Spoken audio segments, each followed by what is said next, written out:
Focus with Fido, truth bomb blast 2K. No IT, nah sell no mass. Hey everybody, welcome back to the channel. This is Focus with Fido, Unfiltered, and we have no one for you guys. If you haven't yet, please like, share, subscribe to the channel. You can also leave your comments in the comment section, but I'm going to do a reaction in this particular video because I think Mr. Lace did a reaction to it. But I want to do a particular reaction to this video because I think this is very disrespectful in the Prime Minister's part and in his end in terms of how he responds or how he explains or justifies his actions in a particular action. I think that is going against or that will further cause deeper, greater damage to Dominica.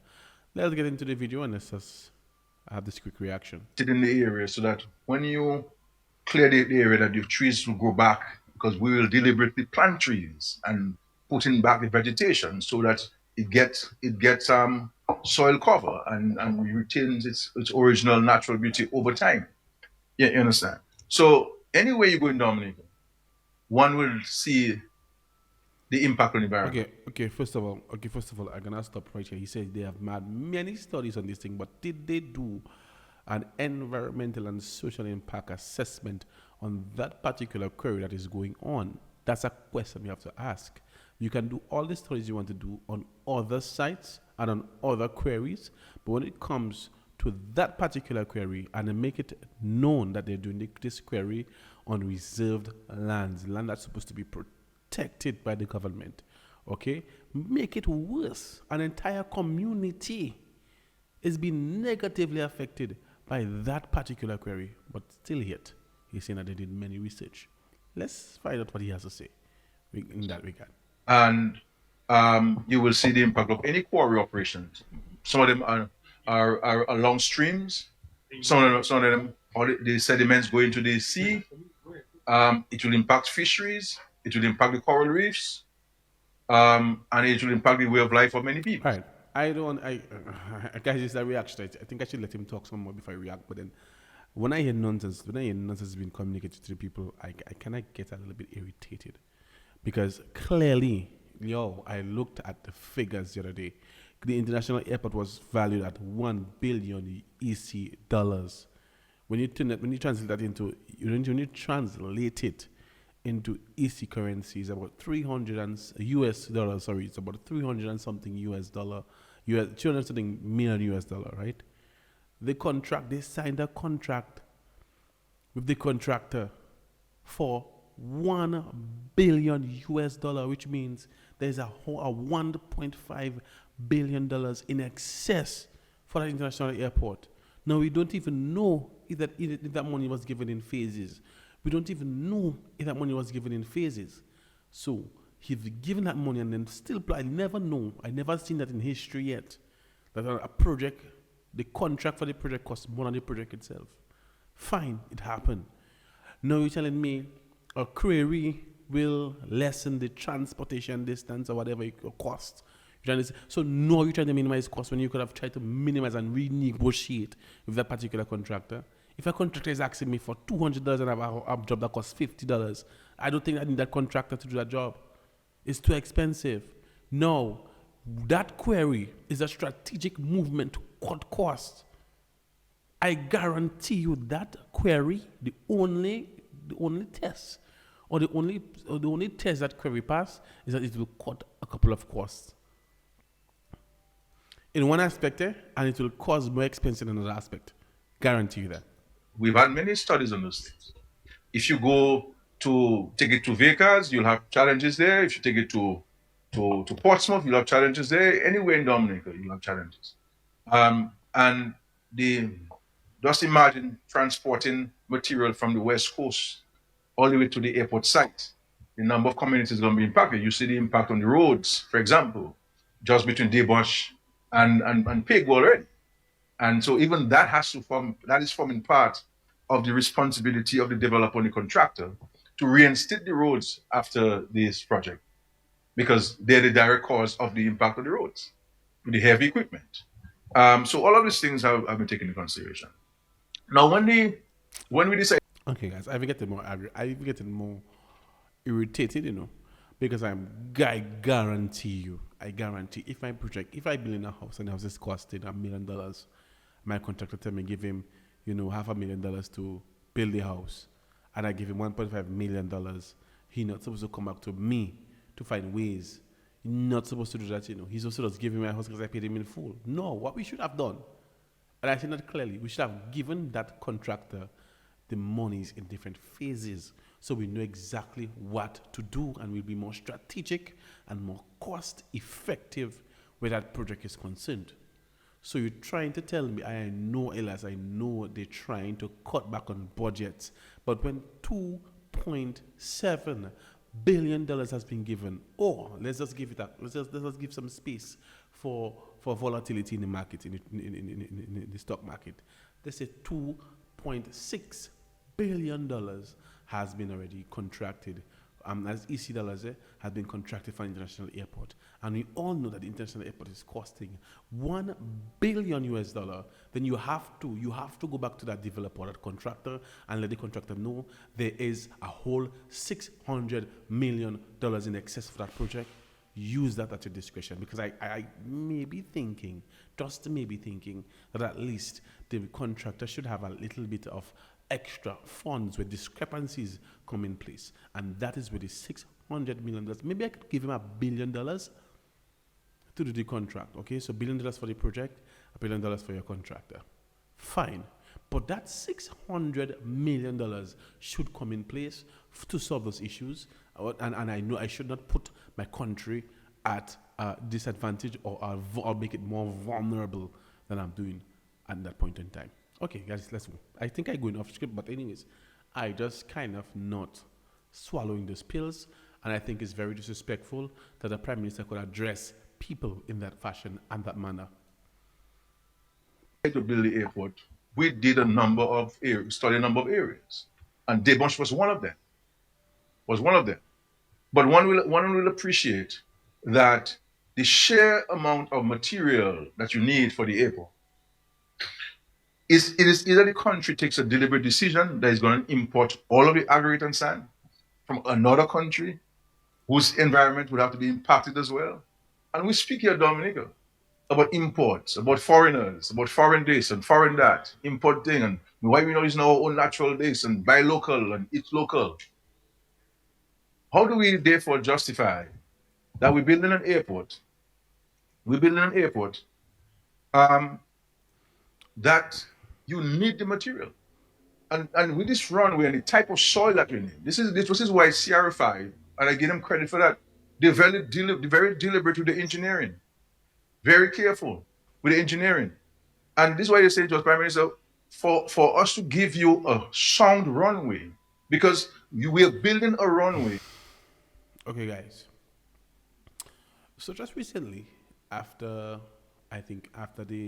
my friend did the video and did the petition, we signed the petition to immediately stop the Quarry operations from commencing.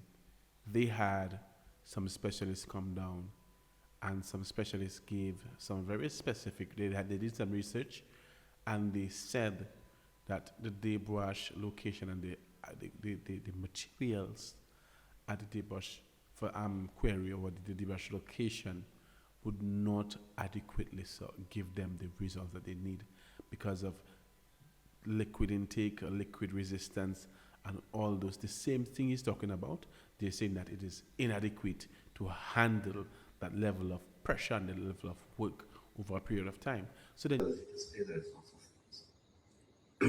let's go to the next one. Okay, so the supposed idea of the current requirements are that you need stone, in other words, aggregate, for the runways. Okay, now that is not so straightforward. Okay, your stone has to meet international standards. Okay, and you cannot set up a big airport which is going to have large planes unless you use the aggregate which works. If you don't use that aggregate, you aren't going to get your airport certified. It's not going to work. So you have to use the right sorts of aggregates. You've got to find the right ones. It's got to have a no porosity. In other words, it mustn't take water Okay, you don't want something that soaks up water. So a lot of the young volcanics here, okay, your Ignimbrite type eruption reserves, they're porous. They would take in water. They would not make good aggregates.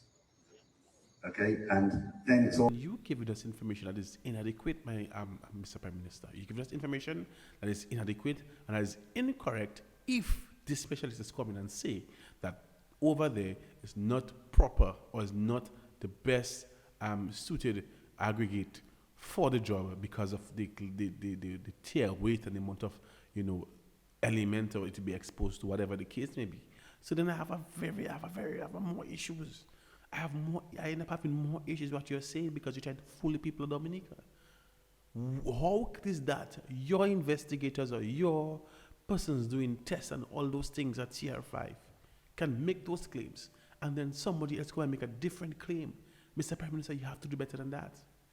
You have to do better. And I'll get a video to show you. I'll get a video to show because we cannot afford to be at that kind of a disadvantage when it comes to our country and when it comes to our people. You're supposed to be defending us. You're supposed to be representing us better than that. For an Airbus to land, a 777 to land. And if you're a 777 with 600, 500, 400 people to land on the type of soil there, you must have the correct aggregate, the density.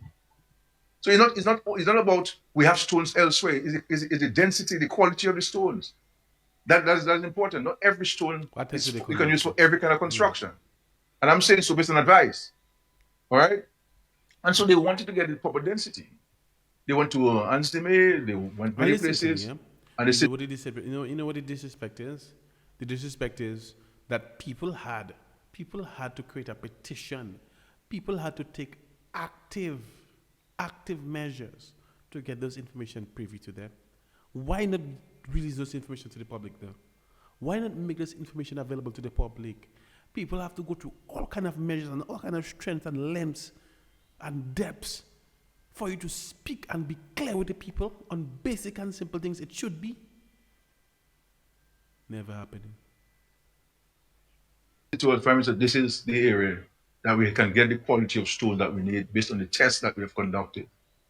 You understand? And so, would those processes and actions and reports be made public so that we could see and we could understand what's going on? Just a question being asked. Just a question being asked. and I think that every action is taken to mitigate against the impact. And the Ministry of the Environment and Planning have given advice and suggestions on how to mitigate against certain things. And there's a long list of actions that are being incorporated in the process going forward. I accept that we have to enhance our communication. We have to enhance our consultation. Never. But you guys are not supposed to leave us guessing.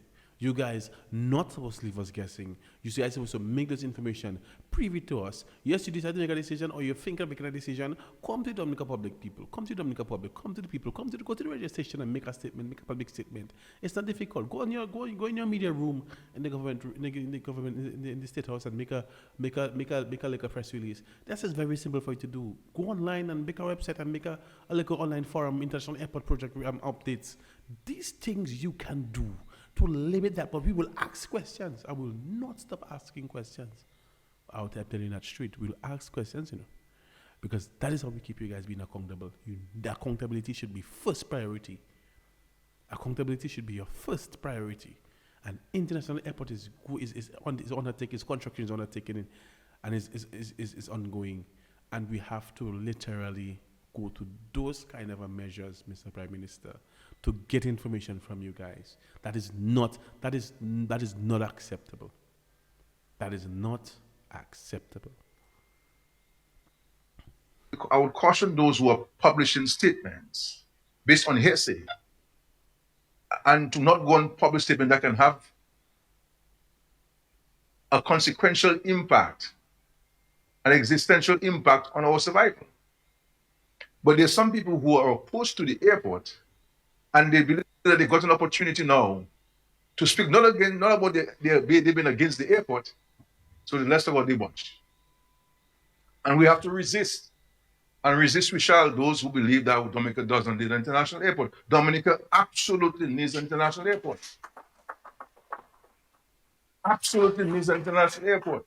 If we want the country to get where the country is going to go, to bring the kind of revenues into the country, foreign exchange to the country, jobs for the people, more people can be part of the prosperity of the country and realize the dynamic Dominica that we're talking about and we're implementing. We need the infrastructure. Okay. We Respectively and respectfully, I think where Dominica is concerned, we understand that development is needed. We understand that. But I think that moving from the tangent and moving from the reasoning or the reasons or the purpose or the justification of the query in Concord, or Debash, I should say, and talking about a port is irrelevant because there's way much more things that we need in Dominica. You understand me? And we understand that we need those things because development is ongoing. Development is always ongoing. When development is measured by your level of development and people surrounding you and the development, we get and we understand development is always ongoing. But what we really need to really focus on, sir, when you're addressing a particular situation, please address it and just be straight and just to the point. Going to something else is very much irrelevant, you know. They're very much irrelevant. I'm still not connecting Debash and that. This is why we have to build a new port. Because it cannot be right that every time a Christmas comes, we're not getting our goods because there's a high tide, the boat cannot dock. Then we have a cruise ship. The cruise ship docks for the day, the cargo boat's out. We have to have two dedicated facilities, one for cruise ship and one for cargo boats. Because more and more people want to come to Dominica. And we have to ensure that we can facilitate them. We can facilitate the trade that's coming in. That somebody should be staying outside the Woodbridge Bay and seeing the cargo ship out there. Their goods that they have to sell for Christmas is on this boat, and Christmas is coming. And Christmas is coming. So when we decide we're gonna start the port in Canefield, we're gonna have an impact on the marine environment. We'll have an impact. You must have an impact. Right. I think I can end it after this reaction. I'm going to end the reaction after this because if I go into this 20-something minutes, it's 2 hours long reaction. I think I'll have a 5-hour video. It's not the same. It is not the same. You're talking about a hotel development at a beachside. Yes, you will disrupt ecosystems. Yes, there will be things that will be damaged. But you cannot equate me walking and stumping my toe to somebody taking a cutlass and cut off my foot. You cannot equate that because number one, you're gonna build a hotel on the beachfront. There are a lot of different tests that you need to do anyways. A lot of different tests that you need to do. But you need to understand that may not directly affect somebody the way going to Debash and forming this query and have ongoing work in this query being done, while it directly affects the livelihood of persons in communities, surrounding communities, especially those in Concord. You understand me? That is a totally different thing. There are human rights being violated there. Not even a sensitization of the public of Concord or to the people of Concord. Not even a meeting was done. When things get on like that, sir, it's better you say we did things wrong and we will do better than try to justify it with inadequate, I should say, nonsense. Anyways, guys, that is all I would do for tonight. I don't think I can go further into this video. I can't go further into this video at all. I don't think I think I can do that. So, guys, like, share, subscribe to the channel. If you haven't as yet, hit that notification bell so you can be notified when I post or upload. Also, I created a Discord channel where we can even talk and have more further discussions, and you can even share things with me in the Discord channel. You can follow the Discord in the description section. And guys, this is Focus Fido signing off.